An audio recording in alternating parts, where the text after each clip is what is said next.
And if you also, yes, you probably just got the notice that this meeting is being recorded. If you go to the upper right hand part of your screen, there's a little thing that says view. So you just want to have it on that speaker view so you can see who's speaking during each slide. And we will ask that everyone mute themselves if you're not part of the program. And we are going to ask that you keep yourself muted. We're going to be sharing, some of y'all may have already received an email with this information, but we're also encouraging you to check out our virtual program, and that's going to go, there's going to be a link in the chat for that. And please introduce yourself, tell us your names and your pronouns and where you are. Give everyone a few minutes to keep logging in.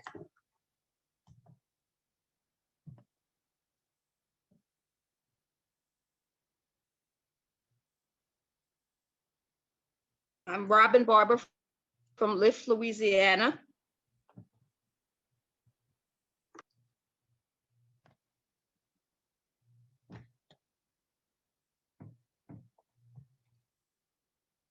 Oh, my pronouns are she, her, hers. I'm sorry.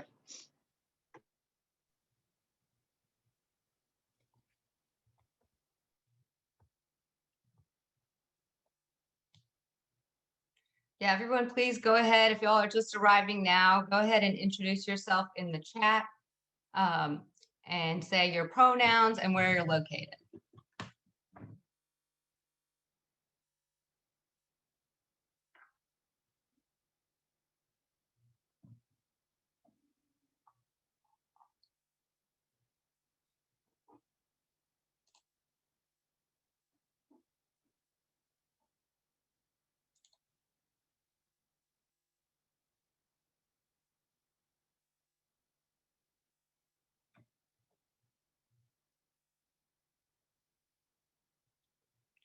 Excited to see a lot of you here. Lots of good support. Thank you so much for coming.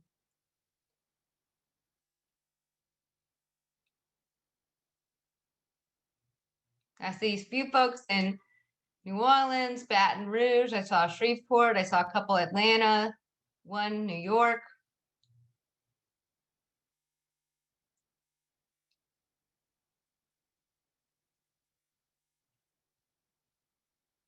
I saw Metairie, I think Kenner, Metairie. All right, well, let's get started. Now we're going to hear from our steering committee member, Lakeisha Harris, and she's going to say a few words about the Indigenous land that we all live on. Greetings, everyone. Welcome to the LCRF Advocacy Day. I am Lakeisha Harris, she, her, hers pronouns, and I'm going to start out by grounding us with the land that we all exist on, or at least many of us. I hear some people are from other areas, but the land that I am situated on is New Orleans, or the native name is Bobancha. It is the indigenous name for New Orleans. The original inhabitants or people from here belong to the Chitimacha, the Atacapa, the Caddo, the Choctaw, the Homa, the Natchez people, the Tunica people of this great state of Louisiana.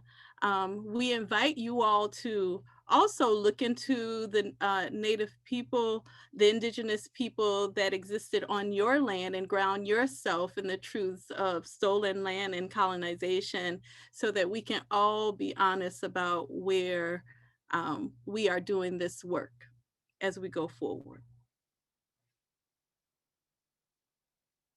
There's a link, I believe, that's going to be dropped into our chat, so you can do that. Thank you, Jessica.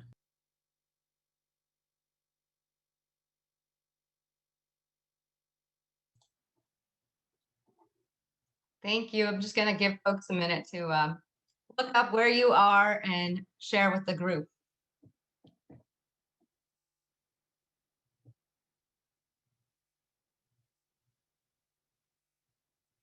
So while y'all are doing that, just wanted to acknowledge Women on Wednesday is a program of Lift Louisiana. So we wanted to just thank Lift Louisiana for giving us this platform to host our virtual advocacy day. And I also want to give a shout out to the Planned Parenthood Gulf Coast staff who are helping us also to run the back of the event today and the chat. And of course, my colleague Angela and our strategic communications team, all of y'all have worked very hard to help support this event. Thank you so much, everyone's support.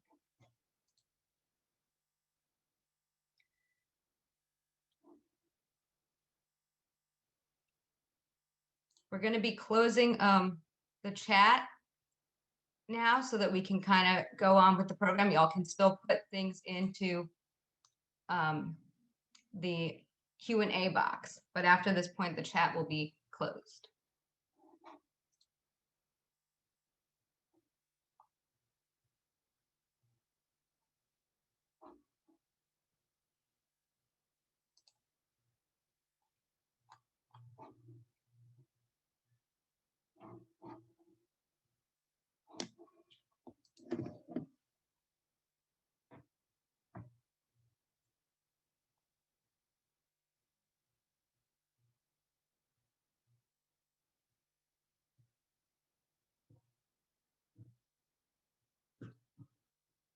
So at this point, I'm going to invite our steering committee member, Pearl Ricks, to explain a little bit to us about what reproductive justice means.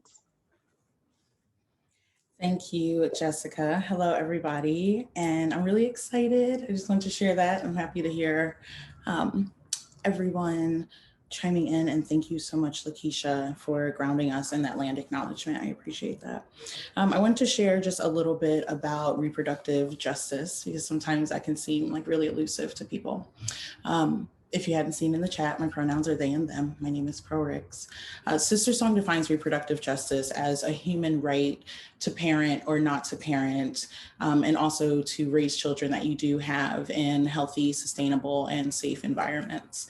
And I think it's really important that we use that framework and explain that framework and really dig into the piece of justice, because we cannot have that without righting wrongs. We cannot have reproductive justice without connecting it with many issues.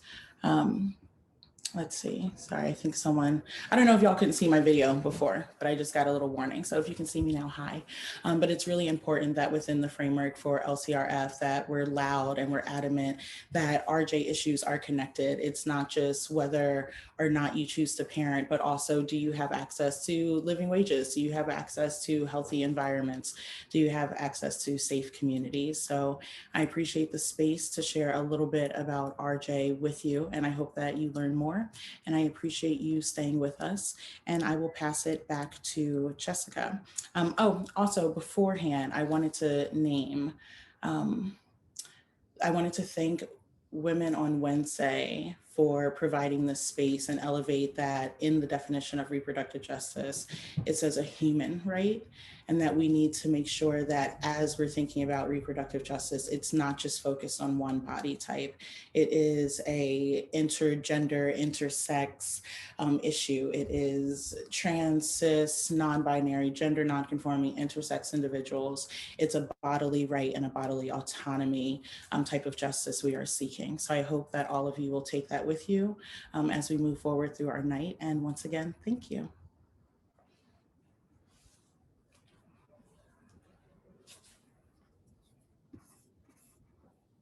Hi, everyone. I would just like to speak on what the reproductive freedom means to us as a coalition.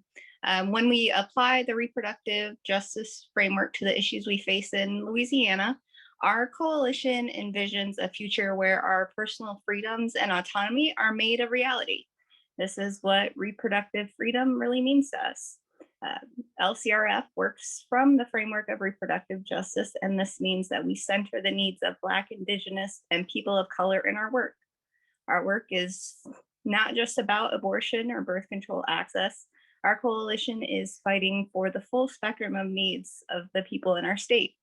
We're fighting for reproductive freedom, which is expansive.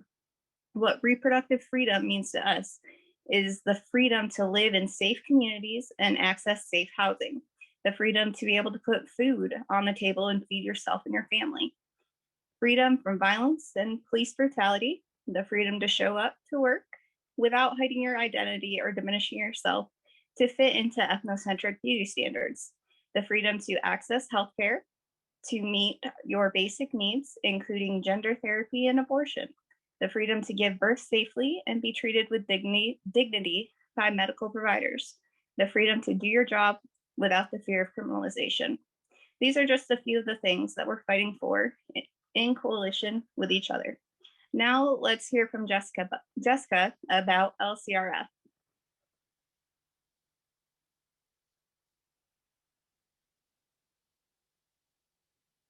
The Louisiana Coalition for Reproductive Freedom, that's us, and that's who you're hearing from.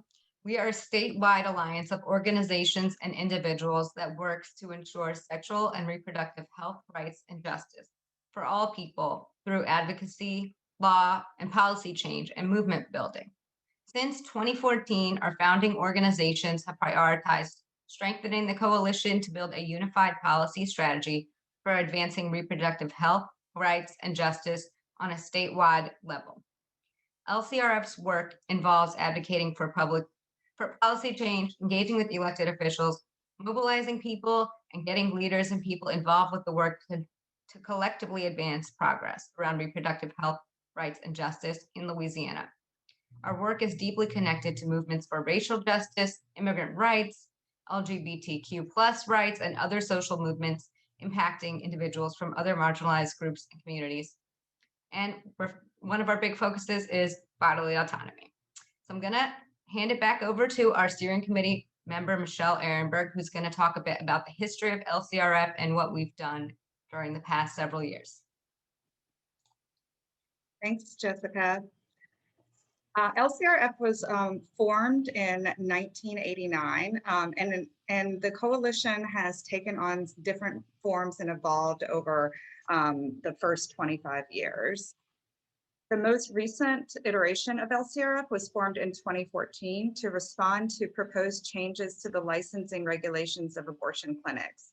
Concerned individuals and organizations came together and quickly mobilized to generate public comments and to force the Louisiana Department of Health to hold a public hearing. In a matter of only a couple weeks, the coalition generated nearly 10,000 public comments and provided expert testimony at the hearing. Since then, we have held educational events and lobby days at the Capitol in Baton Rouge. We've organized against the admitting privileges case at the Supreme Court. That case was based on a law that was attempting to undermine access to abortion by limiting physicians from providing abortion care. And we also came together to create a campaign to fight against Constitutional Amendment 1, which denies people the right to abortion in the state constitution. And unfortunately, that amendment passed, but 780,000 people in Louisiana voted against it. And that's a lot of people that we can engage in this fight. In spite of challenges like these, the coalition has continued to work together to respond to legislation aimed at restricting access to abortion and other reproductive healthcare services, reproductive rights, reproductive justice, and bodily autonomy. And we also have fun. Like in 2020, right before the pandemic changed everybody's lives, we formed a sub-crew and marched in the Chewbacca's parade as the Empowered Strike Back. So I'm going to hand it back over to you, Jessica. Thanks, I love that, Chewbacca's. So now I'm going to talk a little bit more about where we are as a coalition after these past 7 years of collaborative work. In collaboration with our members, we are working on a wide range of policies and laying the groundwork for long-term change. LCRF is a place people can turn to get involved across intersections of our coalition work. We are a resource and a place where groups can come together to advance our collective and overlapping issues. We have helped create educational opportunities for people to get involved and mobilize, brought people to work collaboratively together on these issues, and we have been bold.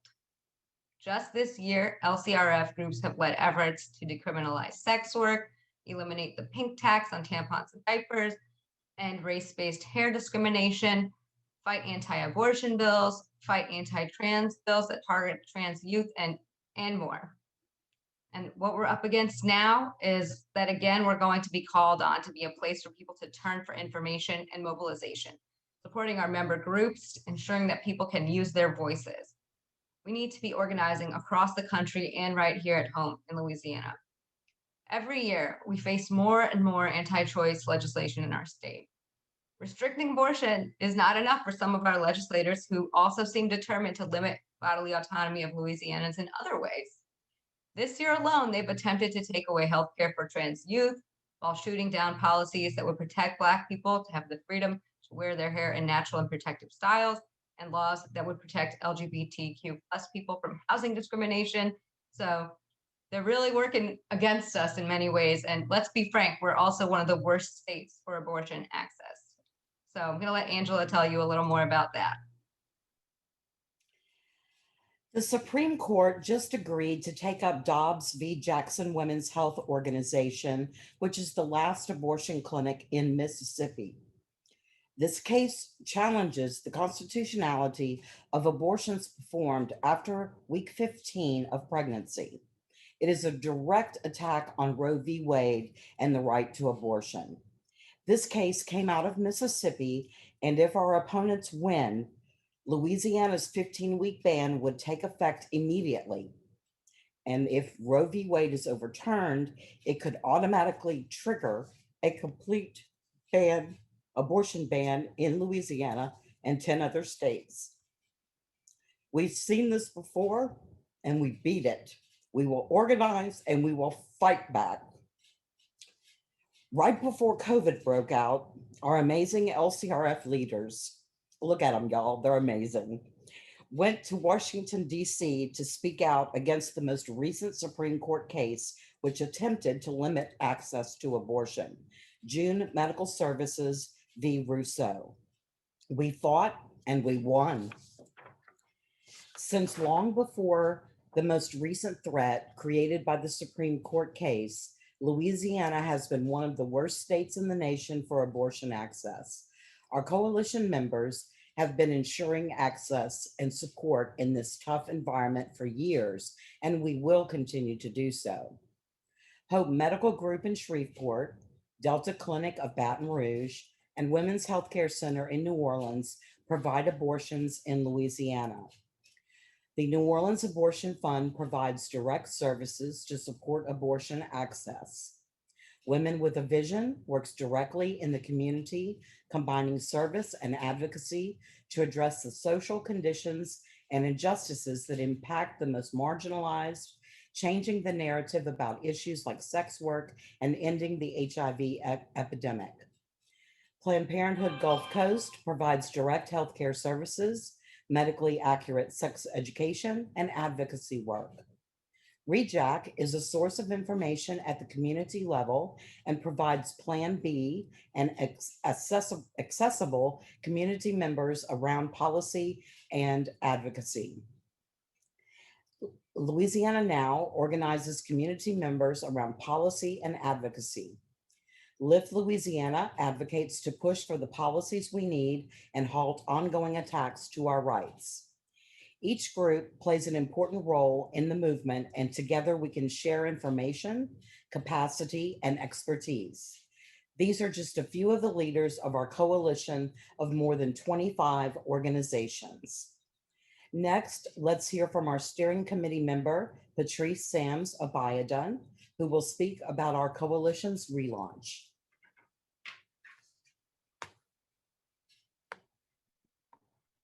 Thank you so much, Angela. I'm Patrice and I use she, her pronouns. In 2019, LCRF leadership secured funding to develop a plan for formalizing our work and to build the infrastructure needed to be a staffed entity capable not only of strengthening the work of our members, but also moving our own strategic programming to help build the statewide movement. We have been creating a formal structure for our organization, setting strategic priorities and building community support so that LCRF could be reborn as a formalized coalition with the capacity of staff and funding to advance our critical and important priorities, In late 2020, we hired and onboarded 2 amazing staff members who you've met here tonight, a coalition coordinator, Jessica Frankel, and an administrative assistant, Angela Atkins. We are moving our work forward and helping the coalition to grow into an independent organization. We are in the process of launching a website and reinvigorating our digital channels to ensure that we are an effective clearinghouse for information and can continue to amplify the work of our members. We have brought on professionals to help us with planning and communications to enhance our short and long-term goals. We are in the process of planning programming to bring people from across the state to the table and help inform decision-making for our work. By creating opportunities for educational and skill-building programs to support our members and activists, we are building a movement to change the narrative around reproductive health rights and justice in our state.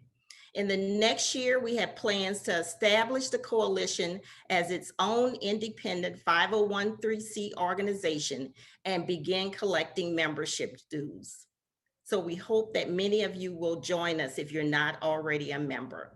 And now I'd like to turn it over to Jessica, who's going to talk to you more about how to stay involved with LCRF. Thank you. Thank you, Patrice. So we've been working hard to launch our external communications, as Patrice had mentioned, and our digital channels. We've been building up our email list, and you've probably been getting emails from me if you're on it with action alerts during legislative session.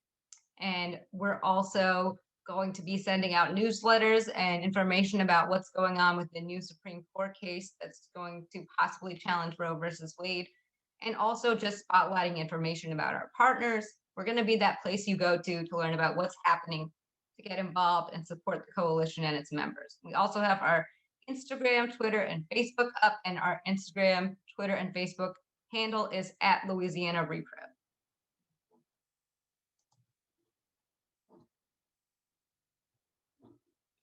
So for now, I'm honored to introduce you to the groups and some of the leaders who have helped to make LCRF what it is today.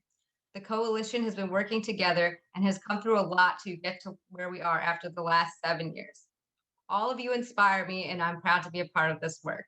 I'm so excited to share the video, which will show you what the collective we have been up to. 6 founding organizations have steered our work for the past several years.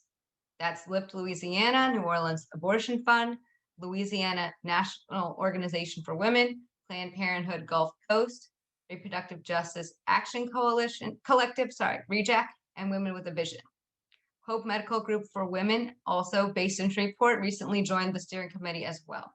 And in addition to all of these groups who currently steer our work, there are over 20 other groups who are part of LCRF, including local, statewide, and national partners.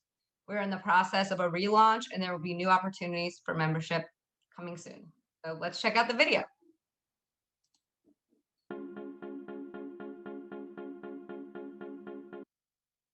My name is Jessica Frankel, and I'm the Coalition Coordinator for the Louisiana Coalition for Reproductive Freedom, or LCRF. LCRF is a statewide alliance that works across the state of Louisiana, fighting for reproductive health, rights, and justice for all people.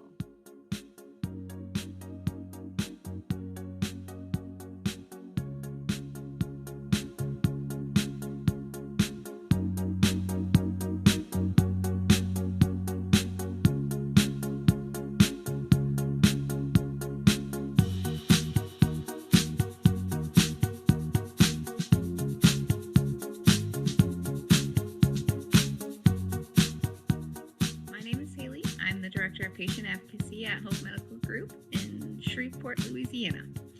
Hope Medical Group has been an independent abortion clinic serving people seeking abortion care in Northwest Louisiana since June 1980. As the number of clinics in our area has dwindled, Hope has remained to ensure people receive access to essential health care. Legislators have made and will continue to make attempts to diminish access to abortion care, and Hope Medical Group is on the front lines. Hope Medical Group has stayed strong during the institution of the 24-hour wait period, requirements for state licensure, gestational limit laws, and several other attempts to reduce access to care. Most recently, in June 2020, June Medical Services won a Supreme Court challenge against a law requiring admitting privileges for physicians who perform abortions. Despite the efforts to close our doors, Hope Medical Group has proven time and time again that we will continue to serve those who need us.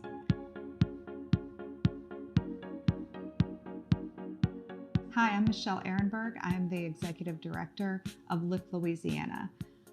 5 years ago, Ellie Schilling, a local reproductive rights lawyer, and myself started this organization because we recognized the need to lift up the people's voices at the Louisiana legislature and to challenge the growing attacks on reproductive rights in the state. At Lift Louisiana, our mission is to educate, to advocate, and to litigate for policy changes that are needed to improve the health and well-being of Louisiana's women, their families, and their communities. And we do that in a variety of different ways, from our statewide outreach, educational, and advocacy training programs to working directly with legislators to come up with policy solutions that would make a difference in people's lives. And then when necessary, to go to court and challenge attacks on reproductive rights.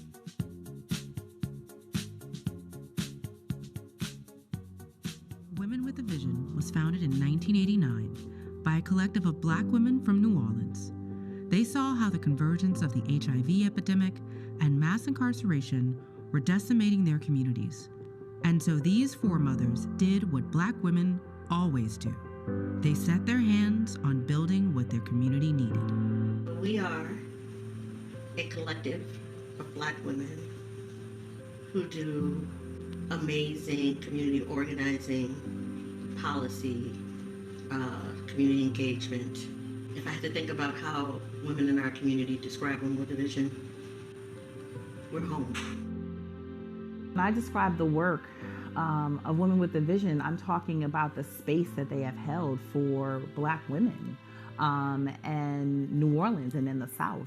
And they've held that space through a variety of programs, but they have been the go-to organization really giving voice to what impacts Black women, whether it's from incarceration or HIV and AIDS, whether it's lifting up homelessness issues, whether it's lifting up the needs of our trans sisters.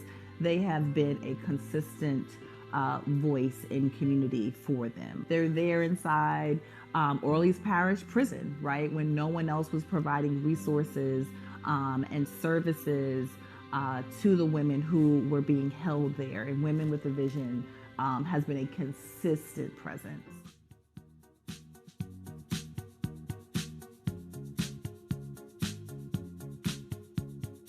My name is Pearl Ricks. My pronouns are they and them, and I am the Executive Director and a founding member of the Reproductive Justice Action Collective. REJAC is a New Orleans network that shares human power, resources, and ideas to create and implement projects that operate within the reproductive justice framework. REJAC envisions a world in which all Southerners are able to access reproductive health care without judgment and with dignity, have free access to accurate health information, resources, and organizing opportunities in their communities, and have a space to organize about issues that are important to them.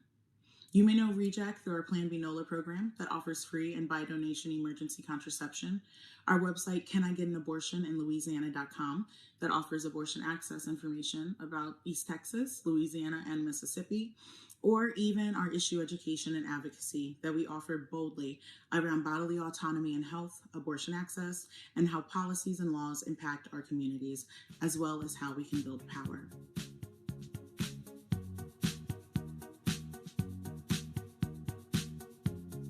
The National Organization for Women is a multi-issue, multi-strategy organization that takes a holistic approach to women's rights. Our 6 core issues are reproductive rights and justice, now fully supports safe and legal abortion, affordable and effective birth control, and other contraception and reproductive health education for all. Economic justice now advocates for a wide range of economic justice issues, women's freedoms, racial justice, reproductive freedom, and other systems of oppression. Ending Violence Against Women now recognizes violence against women as the broad and interconnected issue that it is, addressing oppressive structures and attitudes in our nation. Racial justice now continues to fight for equal opportunities for women of color in all areas, including employment, education, and healthcare. LGBTQIA+ rights now is committed to fighting discrimination based on sexual orientation or gender identity in all areas. Constitutional equality now is a proud supporter of the Equal Rights Amendment and prioritizes giving women explicit protections in the United States Constitution. If every single one of you spent 2 hours a week working with a volunteer organization in your community to change things, think of what you can do.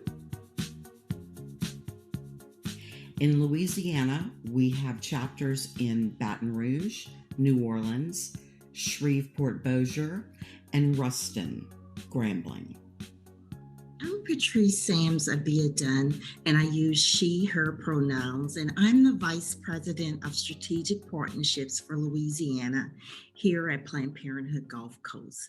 As many of you may know, we are a compassionate and trusted provider of reproductive health services, and we provide a range of reproductive health services, including contraceptives, screening and treatment for sexually transmitted infections, syphilis treatment, which is very important to this community. We provide cancer screenings, hormone therapy, and vasectomies. We also provide medically accurate sexuality education, and we are a fierce advocate for reproductive rights for all people here in Louisiana. Louisianans like you deserve access to expert, comprehensive reproductive health services and care, including legal and safe abortions, no matter who you are, where you live, how much money you earn, or who you love. And so Planned Parenthood will continue to fight forward for reproductive health rights and justice for all people in Louisiana.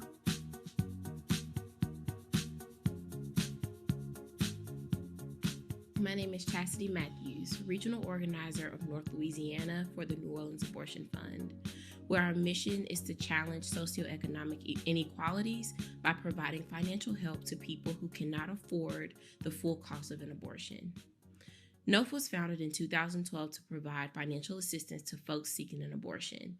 Since then, we focus on educating the public and state legislature about the importance of abortion access, funding abortions across Louisiana and the Gulf South, and defending access through our clinic escort program in New Orleans.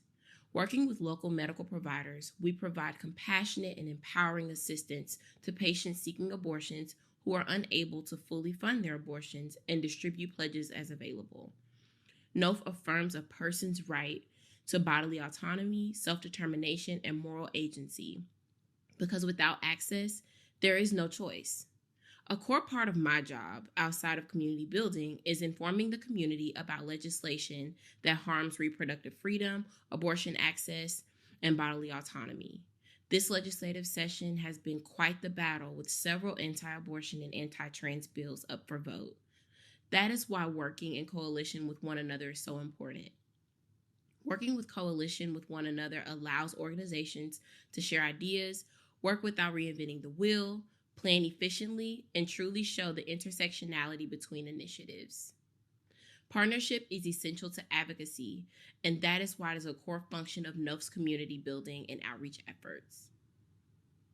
At this moment, which is so critical, working in coalition is very, very important. There's a quote that says, "Alone we can do so little, but together we can achieve so much." We cannot realize our vision of bodily autonomy and personal freedom without an intersectional statewide effort. I have a colleague that always talks about weaving the we. And that's what the coalition's work is about for me. Collectively coming together, not as me or my organization, but weaving a new we for reproductive health, rights, and justice in Louisiana. Heavily weighing on our shoulders now is the treatment of juveniles seeking abortion care. The court system, especially in Caddo Parish, is worsening the undue burden on minors seeking care at our clinic. However, we are not alone in the fight against these burdens, which brings to light the importance of coalitions. We have already had extraordinary support from organizations like LIFT and the Center for Reproductive Rights, and without their support, our work cannot be done. The task of ensuring abortion care is daunting, and several people will attempt to detour our efforts, but together we are stronger, and undeniable is the force of like-minded individuals standing side by side, working together. Building with the Louisiana Coalition for Reproductive Freedom gives us a chance to not only share the resources we have with the many members of LCRF, but it gives our community a chance to access the resources of the coalition. Having a space and a vehicle to start, challenge, and grow in the ways of transparency, accountability, and camaraderie is priority to REJAC. With our history of community building, we are honored to work alongside and on behalf of those seeking bodily autonomy and reproductive freedom, as well as the organizational members of the coalition. LCRF is bringing together diverse groups of people with different opinions and different life experiences, and sometimes that's challenging, but it's also really fun and you learn a lot. And it pushes us to collaborate and to work collectively to solve the problems that our communities are facing. I believe that we are so much stronger together. So I am proud to be a part of LCRF and encourage many of you that are not a part of this collective to consider joining our efforts. LCRF is bringing people from across the state and across our intersections to the table to work on this movement to change the narrative around reproductive health, rights, and justice in Louisiana. We hope you'll join us and become a part of LCRF. Membership opportunities will be coming soon, and we hope you'll be a part of it.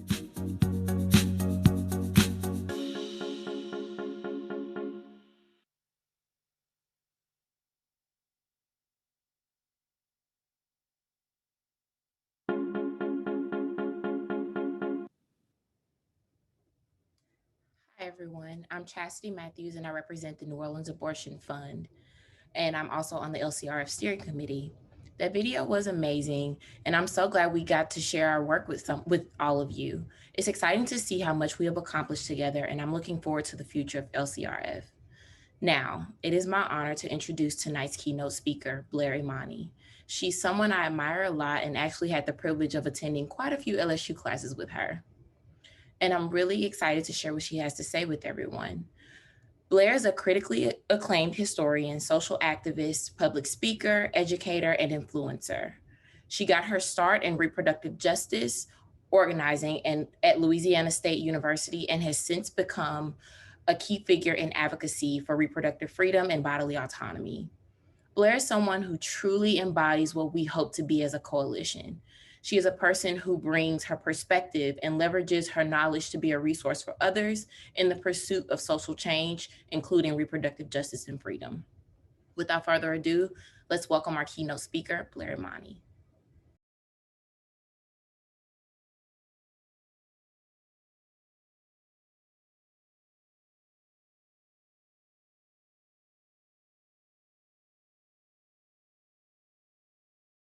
What a great perspective and the words of wisdom about how we can work together in coalition. And I super appreciate what she said about honoring all of our humanity, because I think that's something we're working so hard in this work. And, you know, we have to remember to come back to ourselves and back to our bodies, and the importance of consent, mutual accountability, and also, of course, how we're stronger together. But we still have to take care of ourselves in order to create the world we want to live in.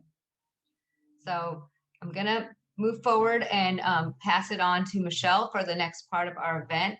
We're going to hear about the legislative session, what's going on in the legislature. And after Michelle gives her update, we're going to have some legislators speak as well. So it's going to be really interesting. Thank you so much. Thank you, Jessica. Yeah, hearing about all of the issues that Blair spoke about in that really inspiring video is really a good segue for us to talk about what is happening in the Louisiana State Legislature this year. And to talk about some of the legislation that LCRF has been tracking. I'm getting a notice that my internet connection is unstable, so I apologize to folks if I freeze. But this is what it's like living in New Orleans these days. So we'll be hearing shortly from our legislative champions who will tell you about what they've been working on this session. But first, I wanted to give you an update on where we are on some of the other important issues this year. Several anti-abortion bills were introduced this session that push dangerous misinformation and that target some of the most vulnerable people who have a limited ability to make their own medical decisions. HB 423 and HB 357 both impose new and burdensome reporting requirements on abortion clinics and hospitals. These bills would give the government the power to surveil pregnant people, collect private and confidential information, and send that information to the Attorney General. HB 255 would have made it impossible for an interdicted person or a person under legal guardianship to access sterilization or an abortion, even if it was medically advised. Fortunately, there was a lot of opposition to this bill from both reproductive rights groups and Disability Rights Louisiana, and the author decided to defer the bill and introduce a study resolution instead. So we call that a win. And HB 578 by Representative Amedee, which would force physicians and the Louisiana Department of Health to give patients information about so-called abortion reversal, information that is medically inaccurate, misleading, and could be harmful to a patient's health. A study that was launched in early 2019 to test the protocol that's being promoted by this bill had to end early because patients were bleeding out. There isn't a shred of evidence to support so-called abortion reversal. It's simply a political tactic designed to shame and confuse patients. We also fought to remove an anti-abortion amendment that was added onto a bill to establish an Office on Women's Health. And we're still watching to see if that anti-abortion amendment and the lobby and the anti-abortion lobby will try to include the amendment again. There have also been several anti-trans bills this session that we have opposed. 2 bills tried to make it harder or impossible for young trans people to access gender therapy. One of those bills was defeated, and the other hasn't received a hearing yet. 2 other bills would prohibit transgender women from competing in women's sports. One of those bills died, but the other bill, Senate Bill 156, will be voted on in the House soon. Transgender kids want the opportunity to play sports for the same reasons other kids do, to be part of a team where they feel like they belong. And we shouldn't be discriminating against kids and banning them from playing sports just because they're transgender. The amazing folks at Louisiana Trans Advocates and Forum for Equality have been leading the effort to defeat these bills, and you can follow them for more updates and more calls to action. But I don't want to just talk about the bills that we oppose, because there are a lot that we are supporting this session. For example, HB 382 by Representative Newell, the Crown Act, would protect against race-based hair discrimination and was being championed by Citizens She United. Unfortunately, it failed to pass the House this session, but we believe this is such an important issue and will continue to support it in future sessions. We've also supported economic justice measures that seek to raise the minimum wage, ensure pay transparency, remove taxes on essential goods, and create tax credits that would give money back to families who need it the most. And I'm really, really pleased to report that HB 7, the bill to repeal the pink tax on diapers and period products, did finally pass the House yesterday, and so now it's moving over to the Senate. We've also supported decriminalization's efforts to disrupt the unjust incarceration of people in Louisiana, especially brown and Black people, including the decriminalization of sex work. We support efforts to address discrimination in housing and to protect survivors of domestic violence and sexual assault. And you'll hear more about some of these efforts from our featured legislators who will be joining us soon.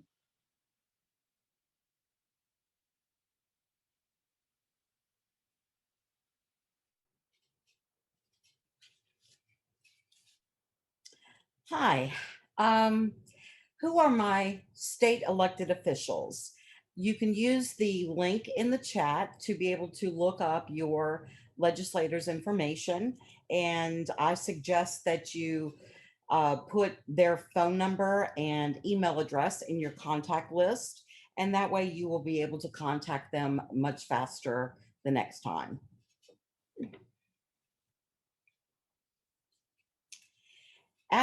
Advocacy is democracy in action. In our representative democracy, we vote on a person to represent our interests in our government. But voting is not enough. We must hold our representatives accountable and let them know what our interests are. Emailing and calling our elected representatives is a must if we are to move forward policies that help all of our citizens, including the most marginalized in our communities. It is also imperative that we let them know when policies are not in our collective best interest. Never be afraid of contacting your elected officials. Remember, they work for us.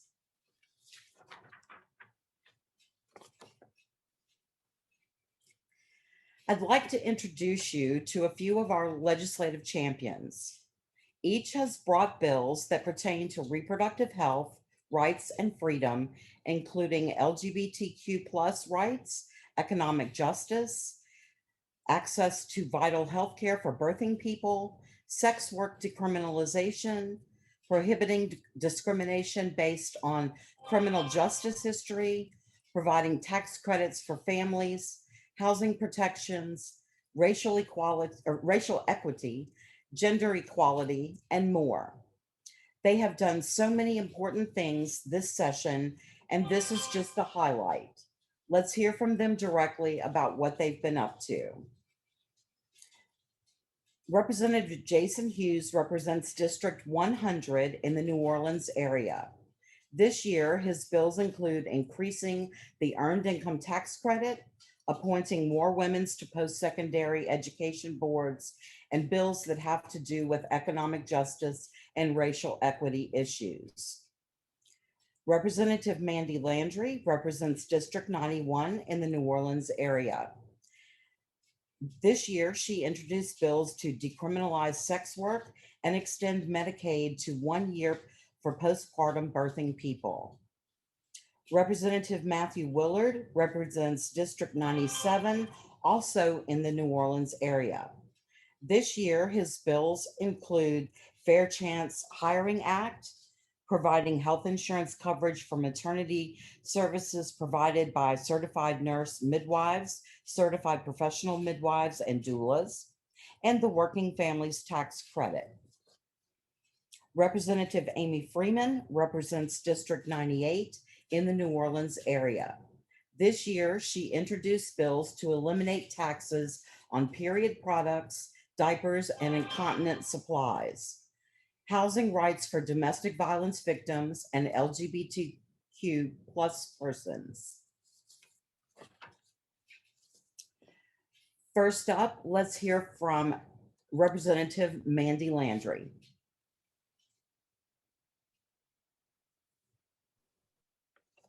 Hey everyone, thanks Angela.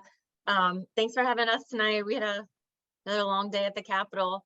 I appreciate y'all being here, but I heard you mention several pieces of legislation. I just wanted to know if there was something you wanted me to start with, or something to hit on in particular, or what you had in mind.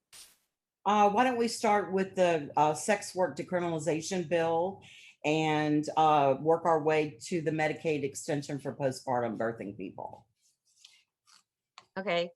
There are a lot of familiar faces and names on here. So HB 67 was the bill we presented on May 4th, and it would have decriminalized sex work, or as Louisiana law refers to it, prostitution in Louisiana. And we had a very long and moving hearing that day. Quite a few of you testified. We had a lot of advocates and longtime supporters who testified that day on the bill. The committee was, they listened, and the audience, I think, was educated, and the feedback I got was enormous. But as most of you expect, this is not just a little cutting edge for Louisiana, but for the country. This is a movement that is growing in our major cities, and we are proud of the fact that I believe we were the first state legislature to ever hear or work, a bill on the decriminalization of sex work. So we're very proud of that. I did not put the bill to a vote. I'm not sure we would have gotten a vote on it. So I wanted to kind of keep the air clear. But I think we are going to have a study group that we're working on. I got the chairman to approve the language, and hopefully that will be filed in the next few days. So it's something that will be fact gathering, looking at how the different parishes approach arrest in prosecution of prostitution charges. And in particular, Orleans has not really gone heavy on prostitution charges in recent years because of the long time work of Women with Vision and other groups. So we're hoping that maybe some of what they've learned can be passed on to other parishes in the state. So that is a work in progress. And then yesterday we passed through the House floor some really good legislation, HB 468, that would extend Medicaid postpartum for new mothers. Right now, about 15 to 20% of women who are on Medicaid when they give birth end up dropping off the rolls. As you know, Medicaid is extremely complicated and cumbersome for the patient, for the doctor, for the state, for everyone involved. And so what this would do, it would just automatically extend it to 1 year. Right now, it's only to, you only receive automatic Medicaid coverage for 60 days after giving birth. As so many of you on this call know, we have very poor birth outcomes in Louisiana for the mothers and for babies. And so this is one way we're trying to make sure some of our most fragile populations have access to healthcare when they really, really need it, and that they don't go without because of some administrative functions. So we're still working on making sure we get the funding for that. We do get federal funds, but there is a state match. And so that's always the sort of magic question in the state legislature, is where are you going to get your funding? So we're working on it. I have some people helping me. LDH is trying to find the money as well. So we're pretty optimistic that we'll be able to see this through this year. And it's something, I mean, this is something that literally helps 10,000 women. It's 9,900 and I think 80 something women on average each year that this would affect. And this is a very practical piece of legislation. We see exactly who it's going to, and we'll be able to look at the effects in the next few years on the people who gave birth and their babies. So I'm very, very excited about that. Well, that does certainly sound exciting. You also have two other bills, HB 513 and HB 301, that provide burial funds or tax credits for pregnancy-related deaths. Can you tell us about those two? Sure. One is a fund and one is a tax credit, because when I filed them, I wasn't quite sure the best vehicle for this kind of legislation. And we're moving forward with 301, which is the tax credit. So what it is if someone has passed away during or immediately after childbirth, their whoever their estate is, so whether it's a surviving spouse or perhaps a parent or someone, would be eligible for a $5,000 refundable tax credit for funeral and burial expenses. In particular, with this kind of tragic death, you know, the family is expecting to go home with a baby, and instead a tragedy like this occurs.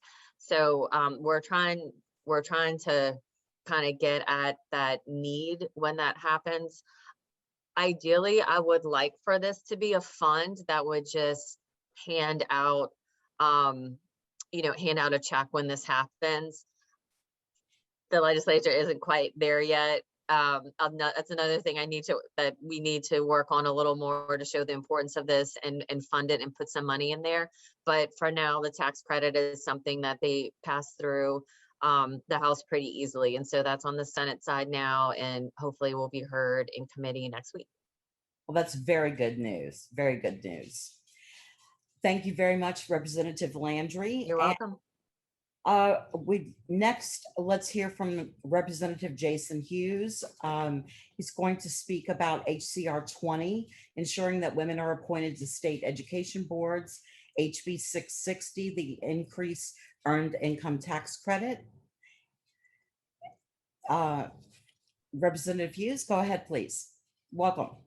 Well, hello, everyone, and thank you for this opportunity to join you this evening. And forgive me, I'm a little out of breath. I was trying to find a quiet place in the Capitol. HCR 20, really excited about that resolution. What it would do is it's urging our governor to appoint more women to all of our higher education management boards. So Board of Regents, LSU, Southern, LCTCS. Right now, when we look at our higher education management boards, I think LSU has 3 women out of 15. Southern has 3 women out of 15. UL, LCTCS, and Regents, 4 out of 15. And I am proud to let you know that today, the governor made 3 new appointments to the Board of Regents. 2 out of 3 of those new appointees are women. So already he is getting the message and is acting. The resolution passed the Senate unanimously. Unfortunately, in the House, a few of my colleagues felt that the resolution was overreaching, and so they opposed it, but picked up a lot of co-authors, bipartisan co-authors, Democrats and Republicans, and certainly all of my colleagues on this call were really strong champions for the resolution. At the end of the day, this is about equity and ensuring that women are given fair chances and opportunities.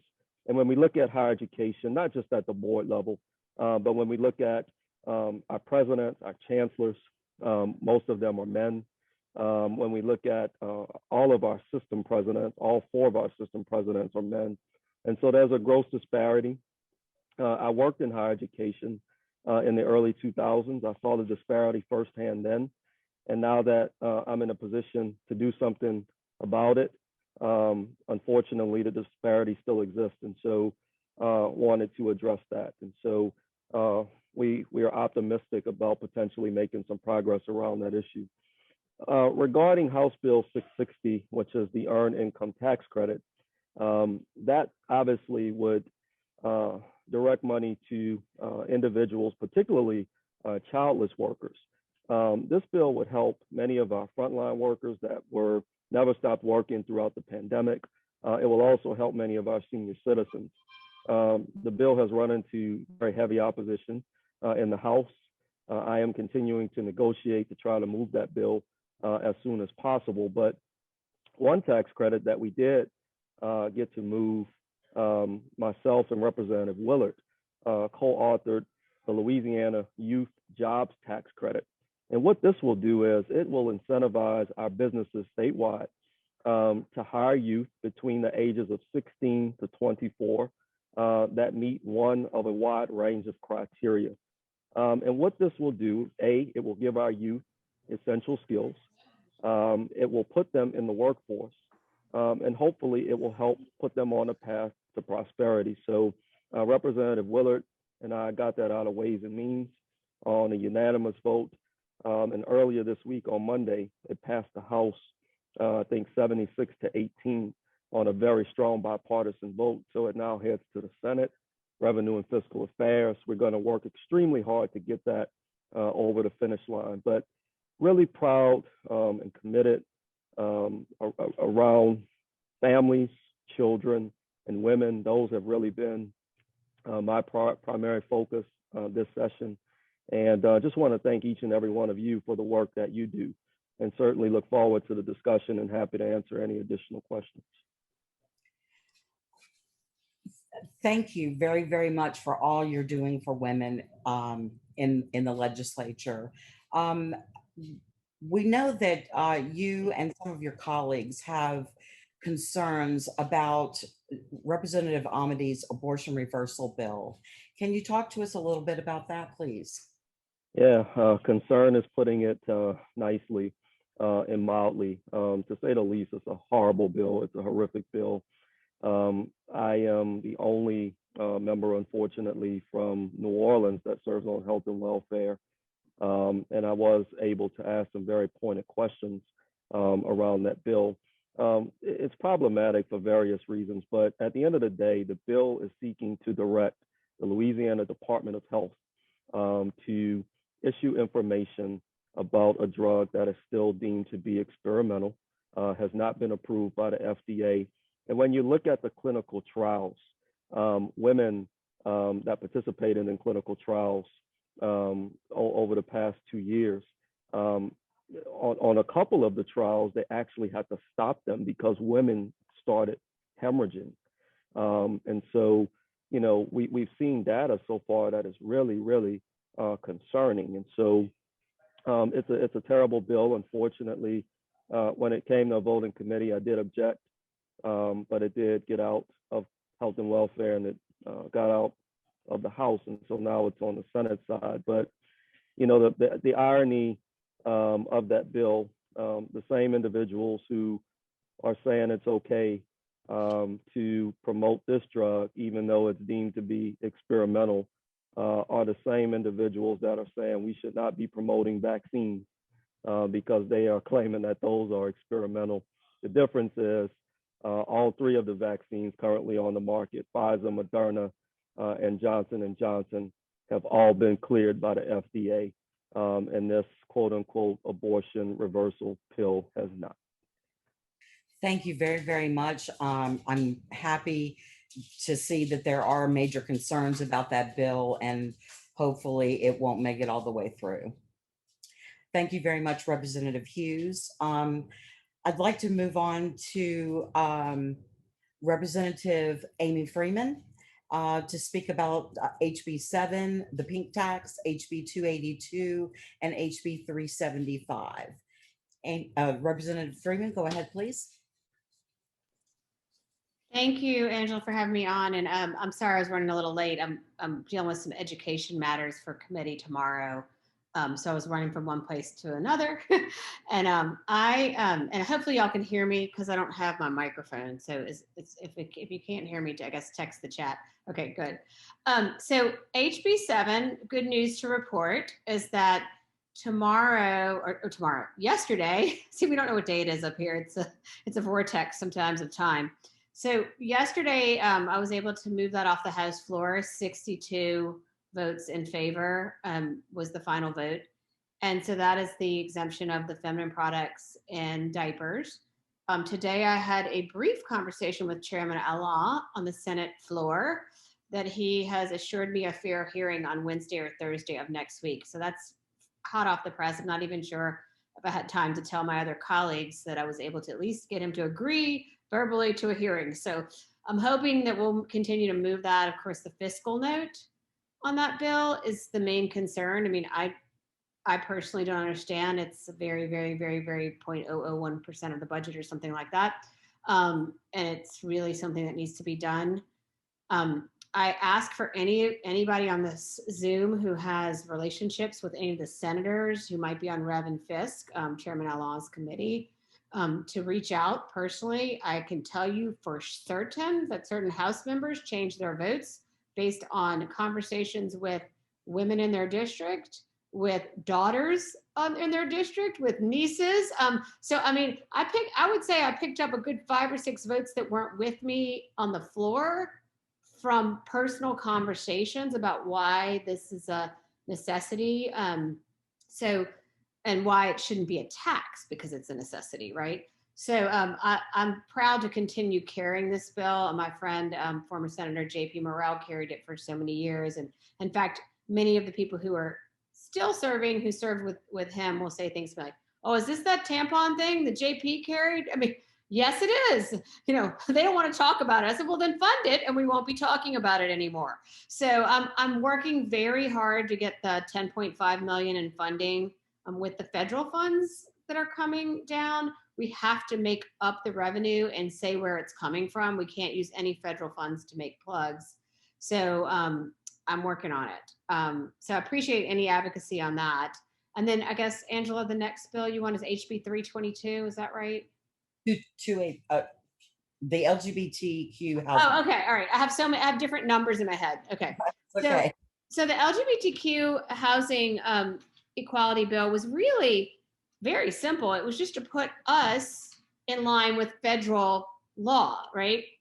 And put gender equity and sexual orientation into our law to match the federal law. And unfortunately, I presented that in Commerce about 3 weeks ago, maybe, and it was voted down along party lines, which was a real shame. I plan to continue to bring it back because I think it is an issue that needs to continue to be discussed. Family Forum told them all they couldn't vote for it. One of my colleagues told me that it was a personal choice issue, like he could choose to wear a mask or not wear a mask. And I literally didn't understand what he meant by that. But so, I mean, it's very important to me that we, you know, provide equity in the housing community and with our LGBTQ community. And it should be in our state law. We shouldn't have to just lean back on federal law because it creates confusion with some of the landlords and people who rent. It's like, they think they're not breaking the law, but they actually are breaking the law, but they don't, you know, so it's one of those, to me, it's a very simple process that needs to be fixed. I would, you know, as my Republican colleagues might call it, I call it a cleanup bill, you know, like let's clean this up so we match the federal law. So I'm sorry to say that it did not make it out of committee, so I didn't have an opportunity to present it on the floor, but that doesn't mean that I'm going to stop there.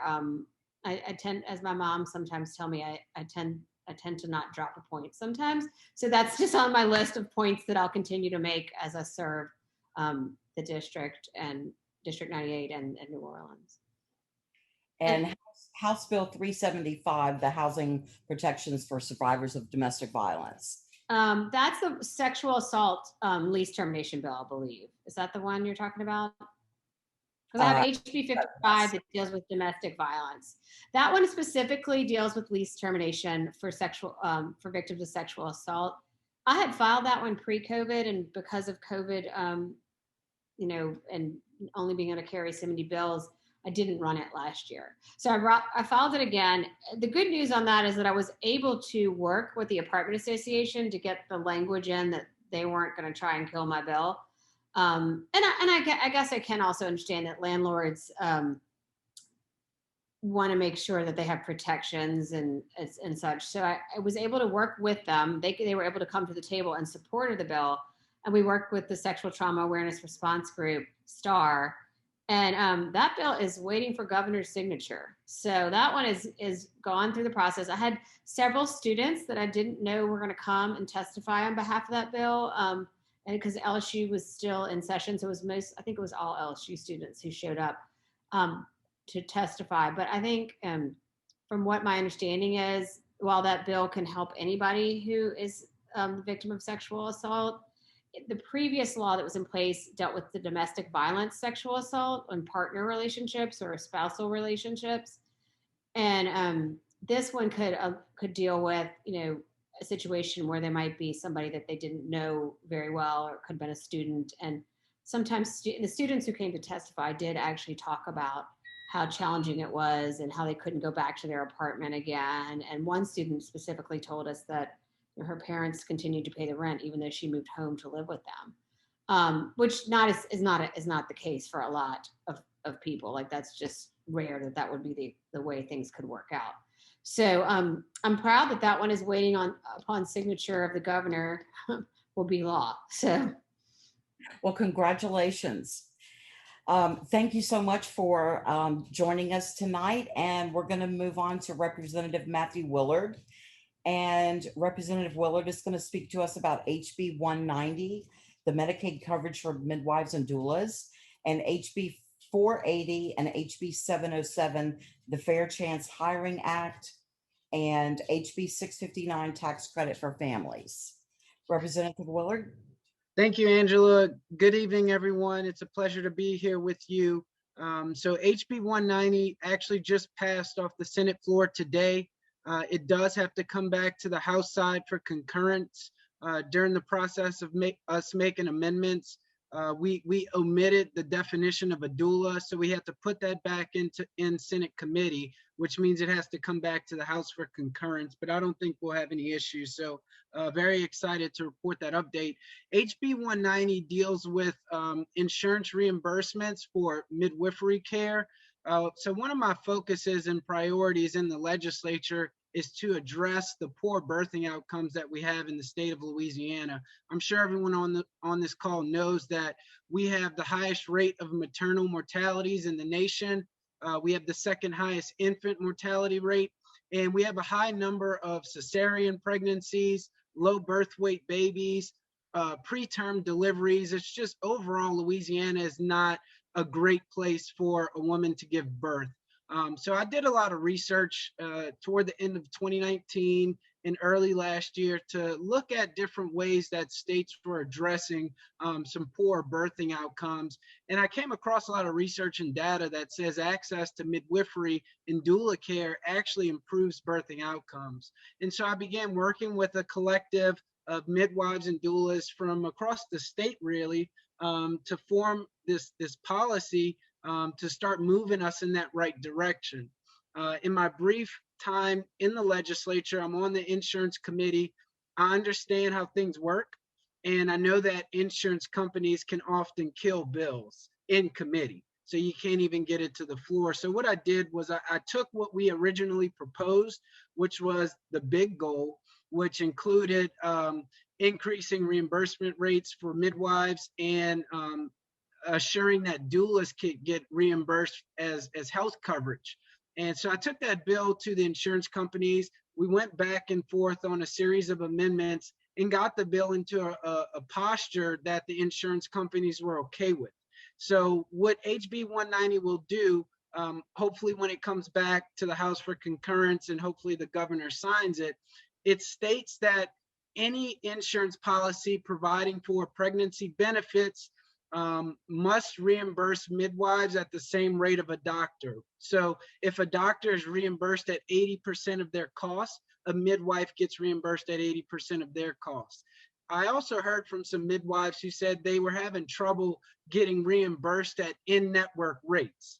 Some of the insurers refused to reimburse them at in-network rates, so they were reimbursed at lower out-of-network rates. So we have language in the bill that says a contract cannot be discriminatory against a midwife related to in-network versus out-of-network rates.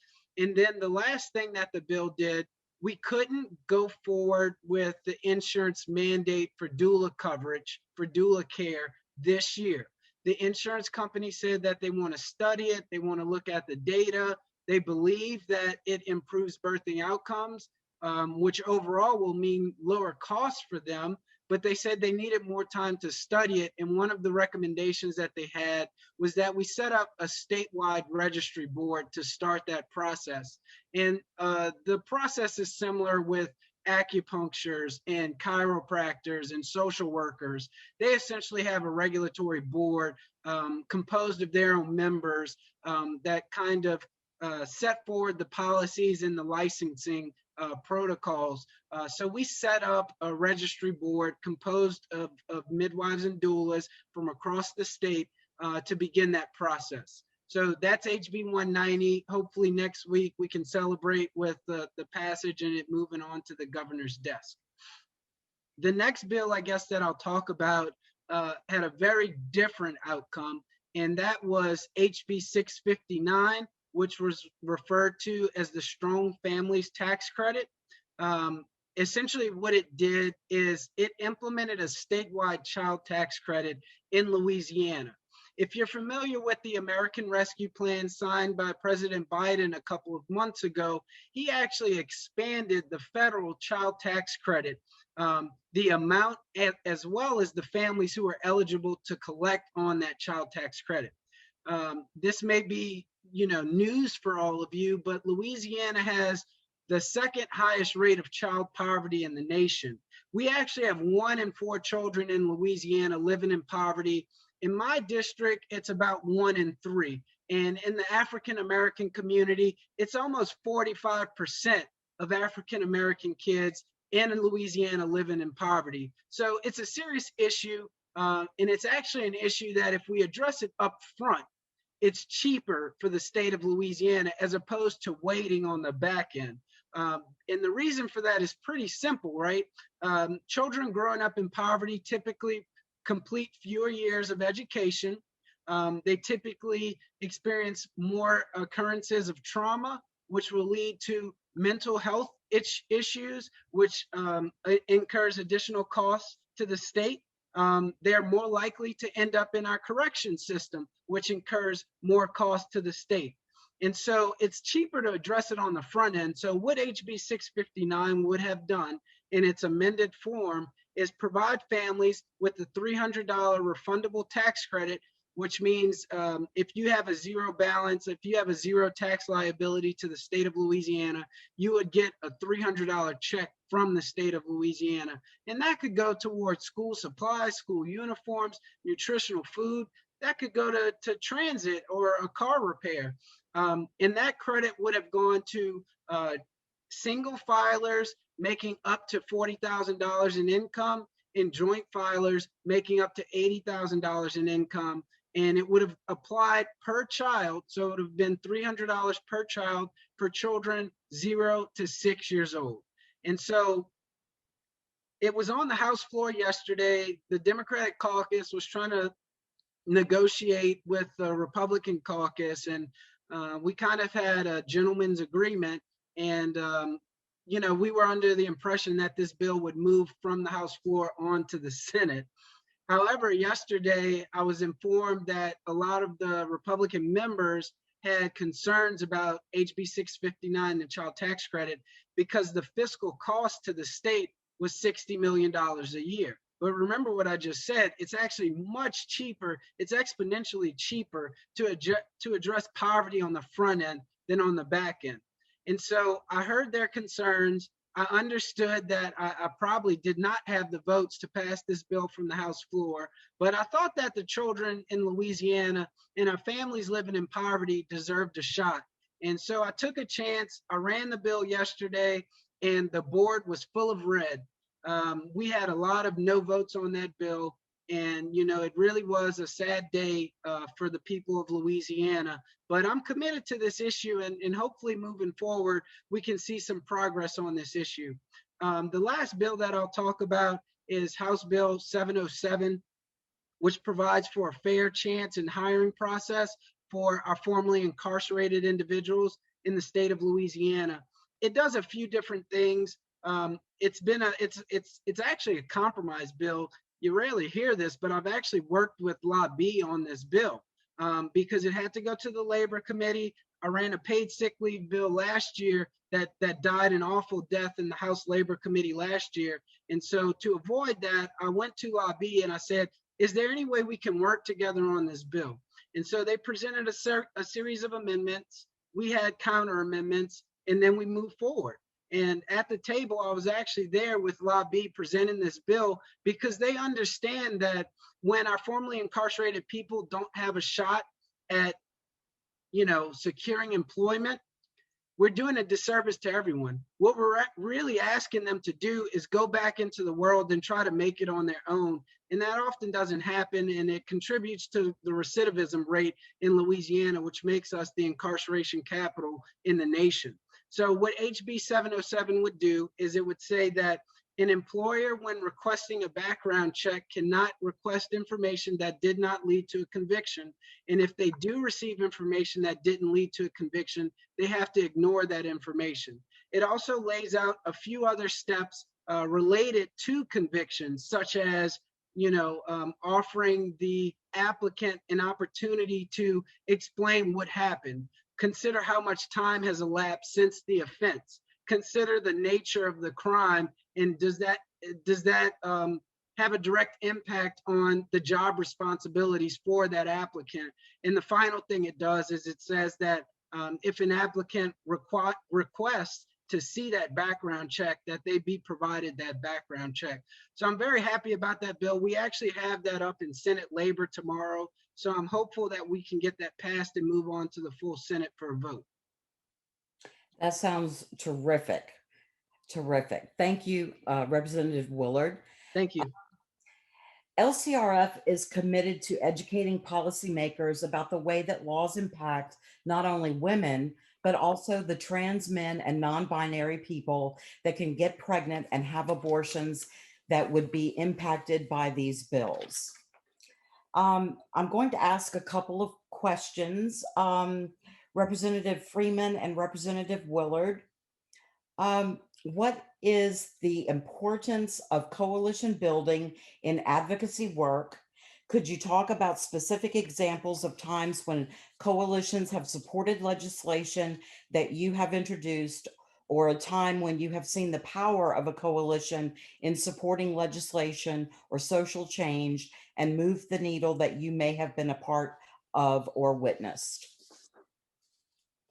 Yeah, so the advocacy part is crucial. We, as Democrats, we run a lot of bills that, we understand that they don't really have a shot passing with the dynamics in this legislature, but it's still important for the people of Louisiana to show up to the Capitol and show that there is support for some of these policies, such as ending gender pay discrimination, or increasing the minimum wage, or improving birthing outcomes. So the advocacy part is crucial. And we actually get a lot of our legislative ideas from different advocates throughout the state. As far as coalition building, it's crucial. I think we all quickly realize there is no simple bill to pass on a statewide level. It's very difficult. And so coalition building is critical. I mentioned HB 707, the Fair Chance in Hiring Act. If I would not have gone to some of the business groups and asked them, how can we work together on this bill? I can assure you with 100% confirmation that that bill would not have made it out of committee. So it's important to understand your audience, to try to anticipate what their questions are going to be, what their pushback will be, and try to bring people to the table who can actually alleviate their concerns or really just make them go away. As far as working with members, it's also very important. Rep. Freeman, and I'm sure she's going to talk about it on her HB 7, the pink tax bill, she worked that bill so hard. I mean, last year she worked it when she enacted it on, I guess, on a local level, and allowed local governments to decide. But if she didn't have support from across the aisle, there was no chance she was going to pass that bill. And so you have to understand, which of your colleagues fundamentally disagree with you in principle overall, but who are, more moderate and more likely to work with you on important bills. And so when you know that, and when you understand that, you have a chance to be successful in that legislature. And if you want to be successful, you have to do it, in my opinion.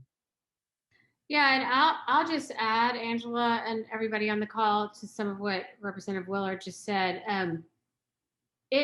The advocacy really helps. He used the pink tax exemption as an example. I think I said earlier when I talked about that some people are policy-wise just like, we are against all exemptions, we vote against all exemptions, right? But then I spend time talking to them and having advocates speak to them and say things like, well, wait, we noticed you voted for the railroad exemption.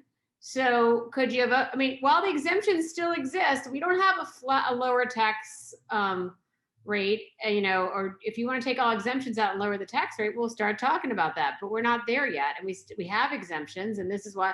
So we were able to convert some of the people. And I would say that particular bill was a real coalition, because we had Lift Louisiana and the Right to Life groups and the Archbishop's group and junior leagues across the state. And so, there's a list of like 12 different advocacy groups that came forward for that bill. So it was a real coalition building bill.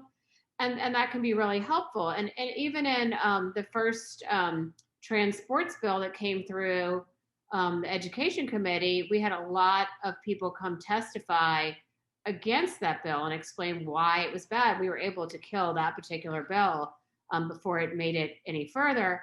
But then I will say on the flip side, when it came to my LGBTQ housing bill, I think I had 2 people testifying with me. So I was like, we didn't, and I'm not blaming anybody for not being there as much as that, like, I had a whole group there to help me kill a bill, but we were trying to pass a bill, like we didn't work it strong enough. So that's why I say we have to bring that one back and build a strong coalition going forward to bring equity to the housing issues for LGBTQ community and really educate individual legislators that you might be able to change their minds. I think we have to be realistic that there's certain members of our body from the northern part of the state that we're not going to change their mind, but the ones that we can really work on and explain to them how this is important, or have them speak to someone in their family who needs to let them know why this matters. And especially I'm noticing some of the advocates that have been most helpful are younger members of legislators' families, especially the daughters and the nieces. And Mandy's smiling because Mandy and I have noticed this quite a bit. And some of their daughters live in New Orleans. And, Mandy and I know who some of their daughters are. And so, it's not out of bounds. I mean, I had one legislator today from the Alexandria area tell me his daughter emailed him today to thank him for the vote on the pink tax exemption. And he said, she's never emailed me before on any vote that I've taken. I think he's been in the legislature. I think he's a second termer. But anyway, the fact that his daughter took the time to email him on a vote, so, it's really important that you all kind of travel alongside with us as we try to pass these things. And it takes sometimes many years. I mean, y'all know that the pink tax exemption is something that we're in year 5 now, right? So, anyway, but that hopefully that gives you a little bit of thought about how you all really do help us. Thank you both very, very much.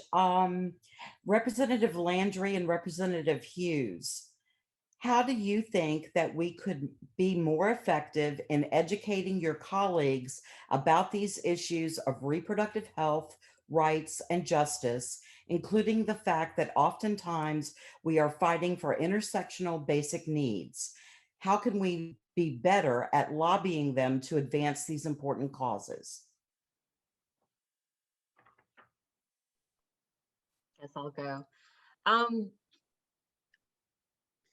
Amy sort of referred to, but what works on a lot of these issues, especially since we have so many men up there, is getting someone they personally know to relate to them. And, we shouldn't have to do that, but that does end up being a lot more effective, whether it's a constituent or just someone they know from their personal life, describing a miscarriage or fertility problems or a wanted pregnancy or an unwanted pregnancy or any number of issues, because once you get people talking, everyone knows a lot of people who have had the whole spectrum of issues and problems and questions and needs surrounding reproductive issues. And so once you get them talking, people realize that these are really universal issues. And I noticed that myself when there's I forget which bill it was earlier this year, but it didn't have anything to do in particular with reproductive issues. And somehow the 2 members started talking about how their children that they had used for fertility doctors. And so they were experienced with that. And I thought it was very interesting that these 2 male legislators were sharing that with me. And I think it kind of shows that especially the younger ones are a lot more comfortable discussing the whole spectrum of reproductive issues. And so I would sort of focus on personal relationships, but also on some of the younger ones. They just, they grew up in a whole different generation. And I think they are a little more open-minded than some of their counterparts. So, it's hard to say what you could be doing better. I mean, y'all are doing such good work, and it's just really hard up here, even for us. So it's kind of hard to say what might work, but I think just trying out different things and trying to make a personal connection and just keep educating people. And when you come to speak, also, I think people sit up a little more when they can tell someone is speaking personally, directly, versus prefer reading something that's been written down. But you will get a little more interaction with the members, just speaking, from the heart. So it's just something to try to keep in mind. Yeah, just to piggyback on that, I think Mandy has covered it really well. I have found, as a legislator, and then previously as an advocate and lobbyist, real stories from real people can really push the needle on some of these tough issues. And you know what? For some legislators, it takes a little bit longer than others. But real stories, real examples, people from their district, and just stories, straight from the heart, no script.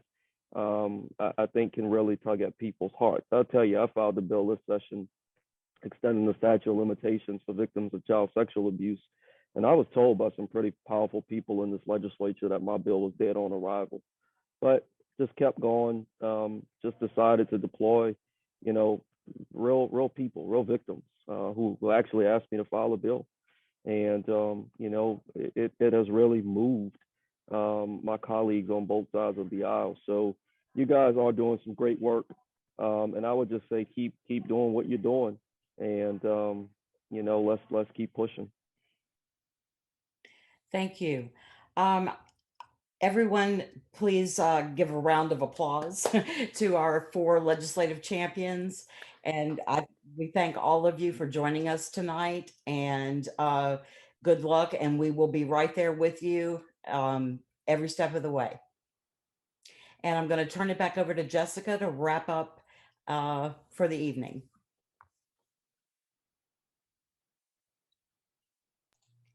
Thank you, Angela. Thank you to all of our legislative champions. All are doing so much to help advance these and these important issues. We just want to also reiterate when we're talking about our work, part of our role as LCRF is moving the needle and working to be inclusive, lifting up the rights and perspective of transgender and non-gender non-conforming folks. So often when we're talking about pregnancy and these issues, we really want to be inclusive and also acknowledge that not all pregnant people are women, and that trans men and non-conforming, non-binary people are also affected by the same legislation. So I really appreciate y'all, and it's just so important when we are talking about these issues that we're using that gender inclusive language. Our legislators, thank you so much for everything that y'all are doing. And I mean, I don't know how you do it, because going up there, driving back and forth, sitting there all day, dealing with the opposition and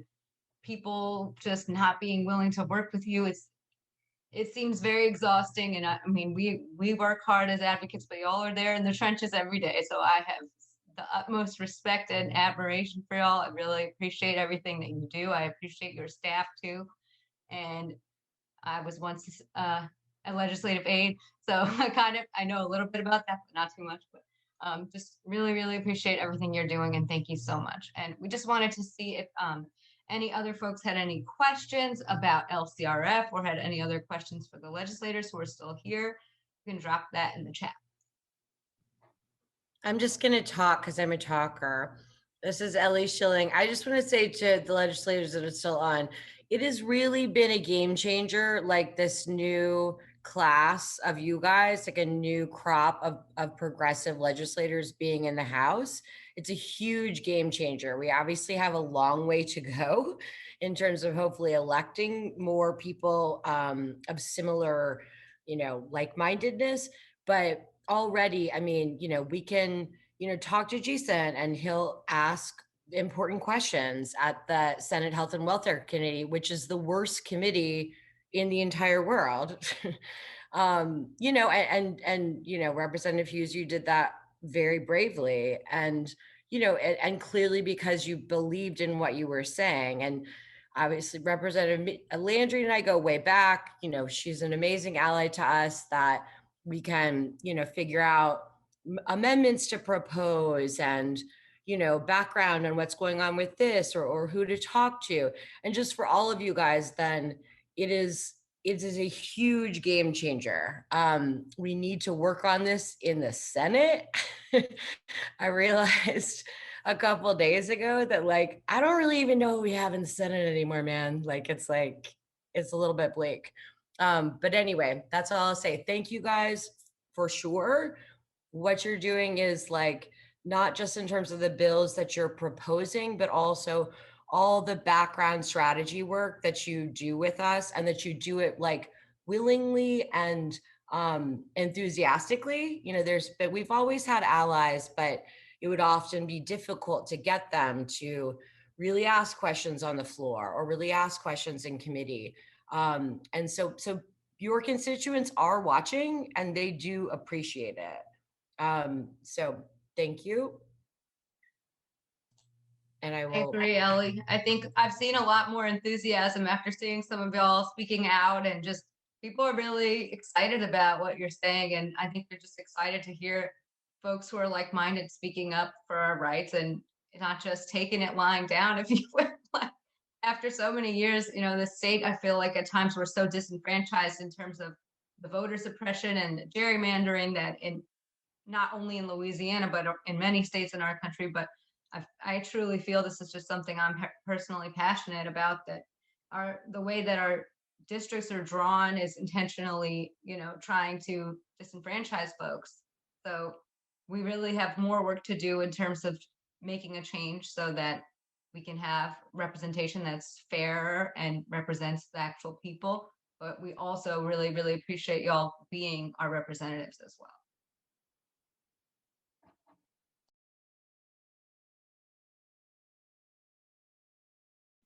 Well, thanks for having us. I don't know if anybody has any other questions, but we're on here. I'm on here for another couple minutes if anyone has. I just want to say one thing really quick. I have to thank so many of you, you know, on this Zoom. You know, people assume that because we're legislators that we're just experts, policy experts on every issue. But, you know, so many of you have reached out to thank me for the questions that were asked in health and welfare. But let me just say, it was because of many of you on the Zoom, Michelle from Lyft and others, that armed me with the information, that gave me the courage, that got me prepared. And so, you know, please continue to arm us with information, continue to educate us, because it in turn makes us more effective. It makes us more courageous, because, you know, sometimes these battles can be lonely. But when you all arm us and rally behind us, I tell you, it emboldens us. So thank you all from the bottom of my heart. Representative, I was watching the committee meeting from my computer, and I was just like, when you were speaking, I was like, yeah, thank God, somebody's saying something, and just appreciate it more than you can know. I wasn't there in person, so you don't see my face. Maybe I don't have a good poker face, but, you know, I'm here on my computer, and I'm like, these people haven't put this ridiculous legislation through, and I'm just so glad that there was somebody speaking common sense in the room. I will also just say, Representative Hughes, because you and I had, you know, some conversations about this. Next time, I promise I will help you pronounce mifepristone, because it is a very difficult word to pronounce, and you did a great job with it. But yeah, so that's one thing that we need to work on, is to make sure that you have to coach me on these complex pronunciations in the future. You did a better job than you know, anyone else, and so, but yeah.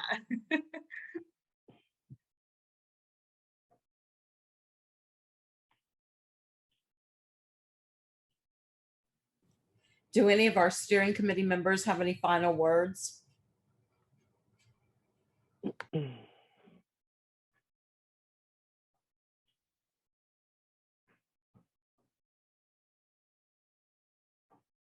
I had to get my bearings. Let's see, final words. I'm tired, but happy that we did this. Thank you everyone for your time. Let's see. I will be seeing y'all in Baton Rouge tomorrow because SB 156 is on the House floor. So yeah, look for me. I'll give you some talking points you can share with your peers because that's a mess. But yeah, I'm really appreciative for the space that we created tonight. And yeah, I hope everyone eats some dinner and drinks some water and takes care of themselves because we are back at it when we wake up. So Well, definitely, Pearl, make sure you find us and hand us those talking points that we can ask questions on the floor to help and go to the floor and make statements. sure, thank you for that. I'm making these things, I'm calling them pitch cards, and essentially they have talking points for logic, empathy, like they're broken up like that and they're color coded. So there's like 2 each, there's like 2 sentences to inform, 2 challenge questions for y'all, and that way you can just flip through them and they're on the little ring and I can hand them off to you and you can pass them amongst each other if you'd like, but I'll definitely be there with those tomorrow. Thank you.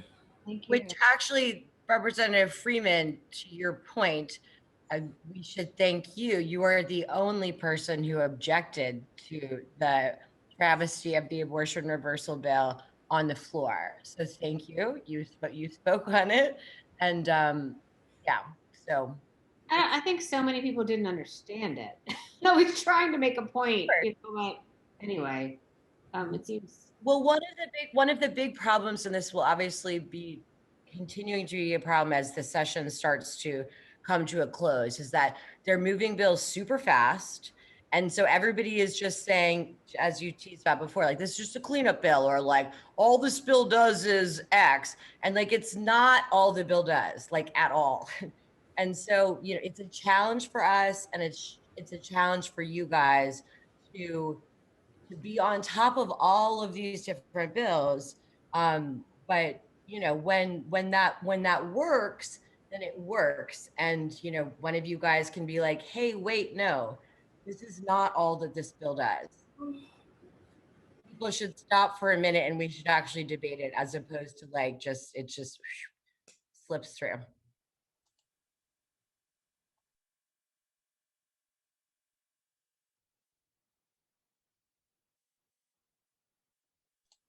Pearl, did you want to speak again? Okay. No, thank you. I appreciate that. Well, I want to honor everyone's time. It is 8 o'clock, 7:58. I really, really want to thank everybody for being a part of this space. Excited for what's coming next with LCRF. We've been working really hard to relaunch our coalition, and this is our first kind of relaunch kickoff event. So I'm just thrilled with the turnout. I'm thrilled that the legislators were willing to come be a part of it. I'm thrilled we got to hear from our steering committee and from Blair Imani, who is amazing, and just really looking forward to making a future for LCRF. And please do reach out if anybody has any questions. If you may have my email already, you may be on our email list, but also you can email our info@lacrf.org. Thank you.